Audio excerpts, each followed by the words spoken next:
Well, as we have been reporting, the Ohio Department of Transportation just announced it now has the funding for some big changes to be able to make at Dead Man's Curve.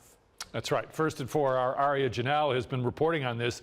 She's taking the story one step further and finding out how deadly exactly Dead Man's Curve is. It's an answer you'll only get on one station. Aria. A lot of you commented on our social media page after our story aired on Monday saying you didn't think Dead Man's Curve was as dangerous as ODOT or other people were saying.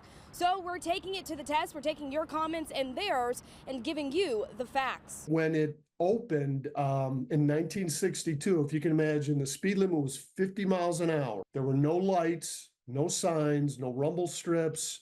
It wasn't banked. So the state has added all these safety measures over the decades as they realize what a problem it is. We all know what it's like to go through Dead Man's Curve. The loud noises, the change from dark to light, and the bouncing from the rumble strips underneath us. Most of these things are there to keep us safe.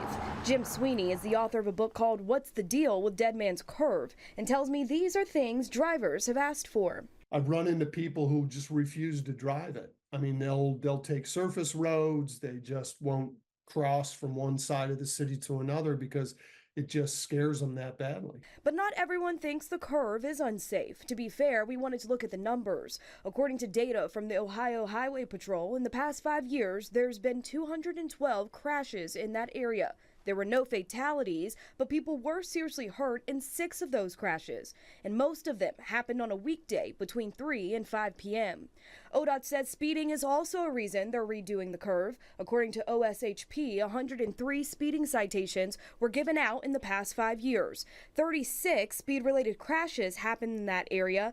Only 1 out of those 36 caused someone to be seriously hurt, and none of them resulted in fatalities. ODOT says they don't have a date for when the changes to Dead Man's Curve will start, but once we get that, we'll be sure to update you. Here in Cleveland, I'm Aria Janelle, 19 News.